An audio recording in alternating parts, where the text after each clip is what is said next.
Hello, today we're going to be reviewing the Credible Client Portals from the view of a client user.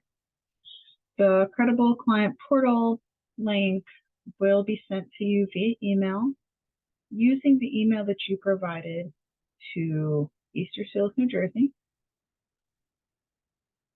To begin the registration process, you can click Register a New User from this website, or you will have received an email that looks very much like this one that tells you that they're providing you the registration key to set up your account.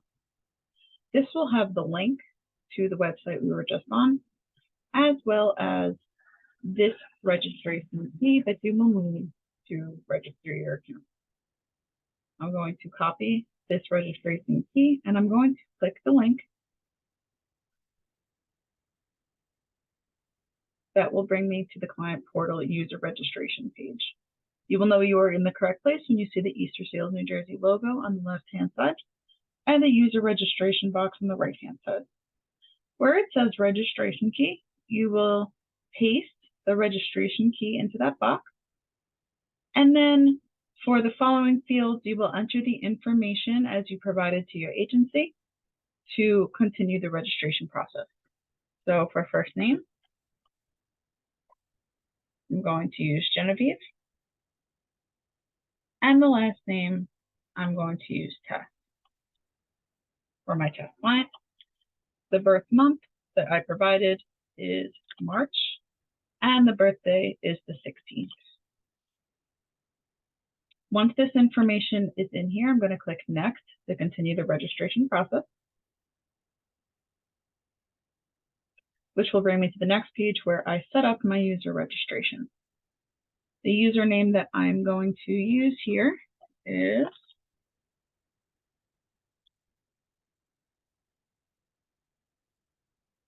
BChess36.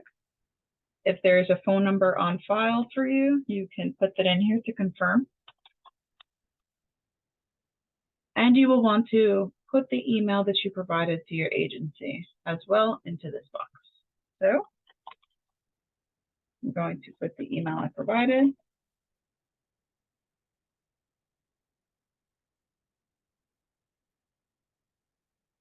Then you will create a password that you will use to log into your account. So I'm going to enter a password. The next question that it will ask you is to confirm it, so you will put that confirmation. And then you're going to select your language preference, which can be English or Spanish. Once all these fields are filled out appropriately, then you will click the box that says I have read and accepted the conditions. You check that box, and then you can click Register to continue.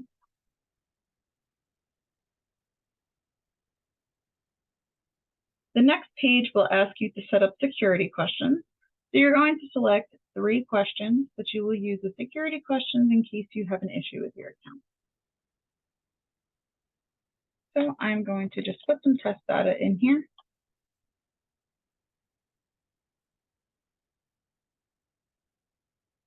Once you have selected all of your questions, you will hit continue. Once you complete your registration, it will bring you to your login page for your client portal, where you will see a couple different things. On the top, it says welcome, and it will, of course, have your name as the client with a picture that you do have on file. You will also see that it has a record of your next appointment up on top, as well as any medications that you have live in the system. The first thing you'll see when you log in is your homepage. Any important messages that you may need to be aware of will be listed here if there is something you need to know. As well as on the right-hand side, you will see 2 items under quick links, which Contact My Provider will bring you to your Messages tab, and Update My Information will allow you to make changes where it says My Account. We're going to go through each one of these tabs to review them. The next tab below the Home tab is My Attachments. If your provider has chosen to share attachments with you, you will see them in a list when you click My Attachments. These are read-only. You will not be able to upload anything yourself. but you can review anything that they have made available to you. You'll be able to view them by file name, the date that they were attached and the time. And if you click that name, it will download a copy for you to review. The tab below attachments is My Contacts and Family. This again is read only. And if you have provided any contacts or family information to your provider that they have on file, then you will see them in this list, their name, your relationship to them, address, phone number, etc. Next one down is My Credible Plan. Any active treatment plans that you are working on with your provider will be in this list. If you wish to review the plan, you can scroll over and just confirm the program that you're working with. It will tell you the type, the day that it starts, and the status of that plan. If you wish to view it, you can click View to review a copy of that plan and see what you are working on. The next tab down is My Diagnoses. If you have any diagnoses on file that we are tracking within the EHR system, you will be able to see your diagnoses in this module. This is again read only. You will not be able to make updates, but you can see the date that it was put in, need diagnosis codes, and what the diagnoses are.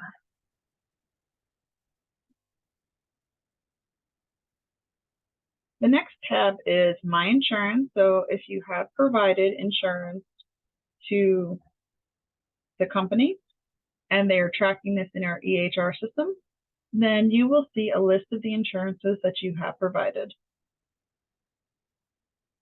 This will be listed as the provider name, the ID number, if you have a co-payment, and start and end date of that insurance that are on file. Again, you will not be able to update this. So if there are any changes to your insurance, you will want to still reach out to whoever it is that you are in contact with at the agency and let them know that change will need to be made. The next tab down the list is My Medical Information. If you click My Medical Information and you have any medical information on file, if this is relevant to you, then you will see items listed are height, weight, blood pressure, and BMI. If you do not see anything here, then the information is not being tracked in the system. The next tab you're going to see is My Medication. Again, this is read only. You will see in here any medications that we have on file for you, the date that they were approved, the medication name, dosage, quantity, and where it was sold. This list includes approved medications. If you do not see something that you are on here and you would like it recorded in your record, please reach out to the staff who you normally talk to get these records updated. Going down the list, the next tab is My Messages. My Messages is a communication hub between you and the person that you speak with in the agency. You will see a list of messages here if you have any that you have historically had. Otherwise, you can create a new message by clicking New Message on the bottom.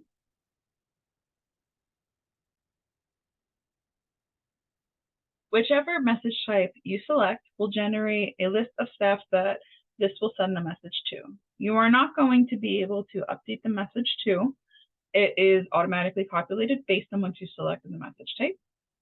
For any message that you're sending out, you want to make sure that the subject does give a brief overview of what it is that you are looking for. And in the body of the subject, you want to be as detailed as possible. So let the staff know who is receiving the message, what it is that you need help with so that they can assist you in a timely fashion. In this case, my message is brief just for test purposes, but please do make sure that you elaborate. When you are done sending a message, you can click Send to send it, or if you no longer need to send the message, then you can click Cancel on. In this case, we are going to click Send.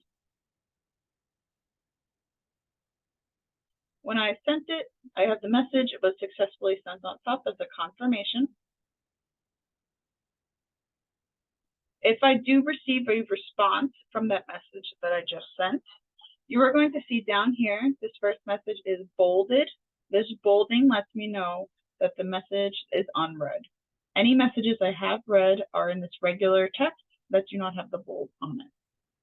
If I want to read any messages that I have in my inbox, whether they are read or unread, you will see that to the left of the message is an arrow. If I click the arrow, it will bring up any messages, and I can see any communications that have been had between myself and the staff. If I want to reply to a message after viewing it, I can click reply in this column or delete to remove it if I do not want the message here any longer. The last tab that you're going to see is my profile. This tab is read only. You will see your picture, your name, and various information on the right-hand side that you have provided to your provider. Address, home phone, emergency phone, gender, date of birth, race, ethnicity, smoking status, and preferred language. These you cannot update yourself, so if you do need any of this information updated, as well as any of the read-only tabs that we have in the Credible portal, please do reach out to the staff that you deal with on a normal basis for them to update your record for you. At the end of your session, please make sure that you click Log Out in the upper right-hand corner to maintain that no one else has access to your record unless you intend them to. Thank you for watching and have a great day.